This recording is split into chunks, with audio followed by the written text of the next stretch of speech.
If be found slain in the land which the Lord thy God giveth thee to possess it, lying in the field, it be not known who hath slain him, then thy elders and thy judges shall come forth, and they shall measure unto the cities which round about him that is slain, and it shall be, the city next unto the slain man, even the elders of that city shall take an heifer, which hath not been wrought with, which hath not drawn in the yoke, and the elders of that city shall bring down the heifer unto a rough valley, which is neither eared nor sown, and shall strike off the heifer and hash x 27's neck there in the valley, and the priests the sons of Levi shall come near, for them the Lord thy God hath chosen to minister unto him, and to bless in the name of the Lord, and by their word shall every controversy and every stroke be, and all the elders of that city, next unto the slain, shall wash their hands over the heifer that is beheaded in the valley, and they shall answer and say, Our hands have not shed this blood, neither have our eyes seen. Be merciful, O Lord, unto thy people Israel, whom thou hast redeemed, and lay not innocent blood unto thy people of Israel and hash x 27's charge. And the blood shall be forgiven them. So shalt thou put away the innocent blood from among you, when thou shalt do right in the sight of the Lord.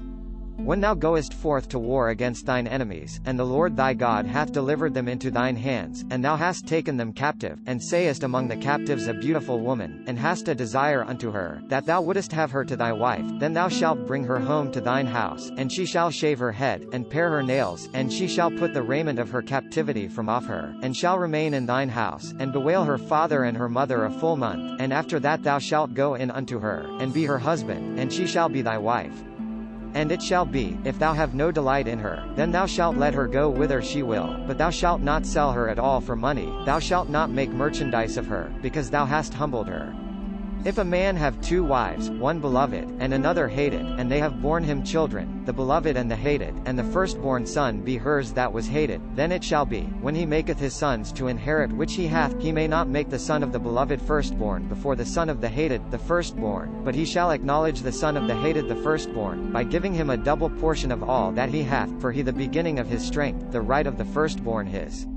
If a man have a stubborn and rebellious son, which will not obey the voice of his father, or the voice of his mother, and, when they have chastened him, will not hearken unto them, then shall his father and his mother lay hold on him, and bring him out unto the elders of his city, and unto the gate of his place, and they shall say unto the elders of his city, This our son stubborn and rebellious, he will not obey our voice, a glutton, and a drunkard.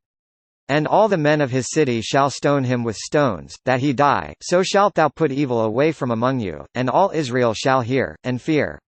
And if a man have committed a sin worthy of death, and he be to be put to death, and thou hang him on a tree, his body shall not remain all night upon the tree, but thou shalt in any wise bury him that day, for he that is hanged accursed of God winking face, that thy land be not defiled, which the Lord thy God giveth thee an inheritance. This content was provided by angelotricarico.com. Subscribe to the channel for more stories.